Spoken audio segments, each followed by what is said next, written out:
ഉമ്മമാരുടെ വീക്ക്നെസ്സാണ് ഈ ചെടികൾ. ചില ഉമ്മമാരുടെ കേട്ടോ, എല്ലായിടത്തൊന്നും പറയുന്നില്ല. എൻ്റെ ഉമ്മ ബേബീനെ പോലെ മക്കളെ പോലെ ഇങ്ങനെ തലോടി നോക്കി വളർത്തുന്ന ചെടികളാണ് ഈ കാണുന്നതെല്ലാം. ഉമ്മ രാവിലെ കിച്ചണിലെ വർക്കൊക്കെ കഴിഞ്ഞ് കഴിഞ്ഞാൽ നേരെ ഇതിലേക്ക് ഇറങ്ങും ചെടിക്കൊക്കെ വെള്ളമൊഴിക്കാൻ. ഉമ്മക്ക് നല്ല റിലാക്സേഷൻ ആയിരിക്കാം ഈ ചെടിക്ക് വെള്ളമൊഴിക്കുമ്പോൾ എനിക്ക് തോന്നുന്നു. കാരണം ഒരു ദിവസം പോലും ഉമ്മ ഇത് മുടക്കില്ല, അത്രയ്ക്ക് നന്നായിട്ട് അതിനെ നോക്കും. അങ്ങനെ ഞാനും അത് നോക്കിയിരിക്കും, ഉമ്മ ഇങ്ങനെ വെള്ളമൊഴിക്കുന്നത് നോക്കി ഞാനും ഇരിക്കും.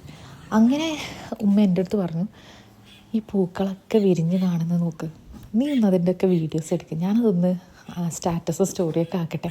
എല്ലാവരും ചെയ്യുന്നുണ്ട്. നമ്മൾ കൊറോണ കാലം കഴിഞ്ഞതിന് ശേഷം എല്ലാ വീടുകളിലും ചെടികളിപ്പോൾ എല്ലാവരും ആ ഒരു ഗാർഡനിങ്ങിലേക്ക് മാറിയിട്ടുണ്ട്. പക്ഷെ എൻ്റെ ഞാൻ എൻ്റെ വീട് പണിതിട്ടിപ്പോൾ ഒരു 27 ഇയേഴ്സ് കഴിഞ്ഞു, 28ലേക്ക് പോവുകയാണ്. അപ്പം തൊട്ടേ ചെടികളാണ് ഇവിടെ മെയിൻ. അപ്പം തൊട്ടേ ഉമ്മ ചെടികൾക്ക് പ്രാധാന്യം കൊടുത്തിട്ടുണ്ടായിരുന്നു. പടച്ചോനെ എന്ത് ബ്യൂട്ടിഫുൾ ആയിട്ടല്ലേ ഈ ഫ്ലവേഴ്സൊക്കെ ഡിസൈൻ ചെയ്തിട്ടുള്ളത്. ഓരോന്നും ഓരോ നിറത്തിൽ. നമ്മൾ ഓരോ ജീവജാലങ്ങൾ എടുത്ത് നോക്കിക്കഴിഞ്ഞാൽ എന്തൊക്കെ തരത്തിലാണ് ആ ഡിസൈനിങ് നടക്കുന്നത്. ഈ ബൊഗേൻവില്ലനെ നമ്മുടെ നാട്ടിൽ കടലാസ് പൂ എന്ന് പറയും, ചിലപ്പോൾ എല്ലാ നാട്ടിലും തന്നെയായിരിക്കും പറയുന്നുണ്ടാവുക.